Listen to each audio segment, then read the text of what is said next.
भयनपुर नाम सुनते ही रूह कांप जाती है। कभी ये गांव खुशियों से भरा था। सुनहरे खेतों में हवा लहराती थी, बच्चों की हंसी गूंजती थी। अब बस एक डरावनी खामोशी छाई है। घर पुराने और टूटे हुए हैं, खेत बंजर पड़े हैं, गांव वाले दुबले पतले और डरे हुए हैं। वो आपस में बात भी नहीं करते, बस फुसफुसाते हैं उस श्राप के बारे में। मानो एक काला साया मंडरा रहा है भयनपुर पर, सारी खुशियां चुरा रहा है। नदी जो कभी मछलियों से भरी रहती थी अब सूखी पड़ी है। पेड़ जो कभी फलों से लदे रहते थे अब सूखे और बेजान खड़े हैं। भयनपुर अपनी पुरानी पहचान खो चुका है। ये गांव एक भयानक श्राप के साए में जी रहा है। श्राप की कहानी बड़ी दुखद है। गांव वाले इसे पीढ़ी दर पीढ़ी सुनाते आए हैं। ये सब शुरू हुआ कुछ लालची आदमियों से। उन्होंने सुना था एक छुपे हुए खजाने के बारे में। कहा जाता था कि ये खजाना भयनपुर की रक्षक काली मां के मंदिर के नीचे दबा है।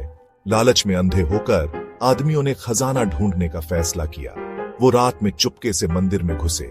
पवित्र जगह की परवाह न करते हुए वो खोदने लगे।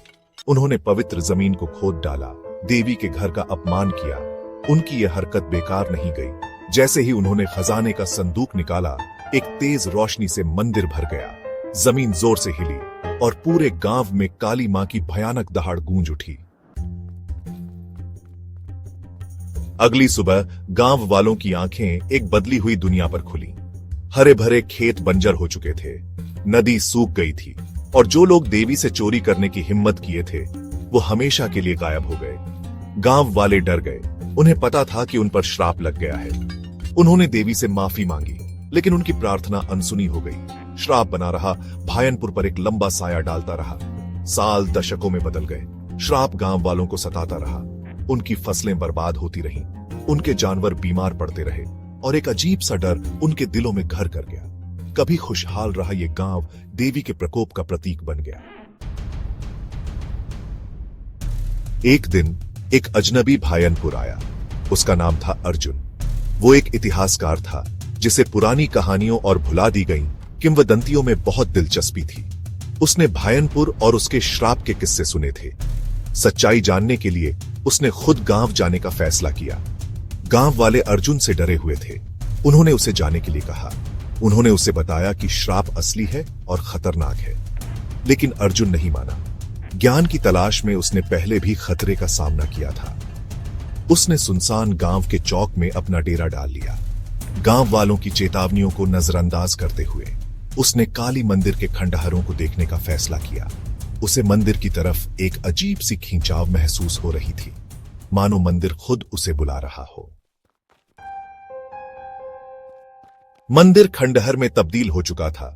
उसकी टूटी दीवारों पर बेलें छरी हुई थीं, लेकिन अपनी इस हालत में भी अर्जुन उसकी पुरानी शानो शौकत को महसूस कर सकता था। वो टूटे हुए खंभों और बिखरी हुई मूर्तियों पर सावधानी से कदम रखता हुआ आगे बढ़ा। उसका दिल जोरों से धड़क रहा था। जैसे ही वो गर्भगृह में दाखिल हुआ, उसे ठंड लगने लगी। हवा में एक अजीब सी खामोशी थी। बस चमगादड़ों की आवाज आ रही थी अंधेरे में। अपने दिल में समा रहे डर के बावजूद अर्जुन आगे बढ़ता रहा। उसने दीवार पर एक लिखावट खोज निकाली जो बरसों की धूल और गंदगी के नीचे छुपी हुई थी। उसमें खजाने और श्राप के बारे में लिखा था। उसमें देवी को खुश करने और श्राप से मुक्ति पाने के तरीके का भी जिक्र था। अर्जुन के दिल में उम्मीद की किरण जागी। लिखावट में एक पवित्र पत्थर का जिक्र था जो मंदिर के नीचे छुपा हुआ था। कहा जाता था कि यह पत्थर देवी की शक्ति और क्षमा का प्रतीक है। अर्जुन समझ गया कि उसे क्या करना है। उसने कई दिन मलबा हटाने में बिताए। वो बिना रुके काम करता रहा, एक नए उद्देश्य से प्रेरित होकर। आखिरकार उसने पत्थर को खोज निकाला। वो एक छोटा सा साधारण पत्थर था, लेकिन जैसे ही अर्जुन ने उसे छुआ, उसे ऊर्जा का एक झटका लगा। वो जानता था कि यही श्राप तोड़ने की कुंजी है। लिखावट में दिए गए निर्देशों का पालन करते हुए उसने पत्थर को वापस देवी की वेदी पर रख दिया। जैसे ही उसने ऐसा किया, एक गर्म रोशनी से मंदिर भर गया। हवा में ऊर्जा कड़कने लगी और देवी की भयानक दहाड़ फिर से गूंजी, लेकिन इस बार उसमें गुस्सा नहीं था। यह क्षमा की, स्वीकृति की दहाड़ थी।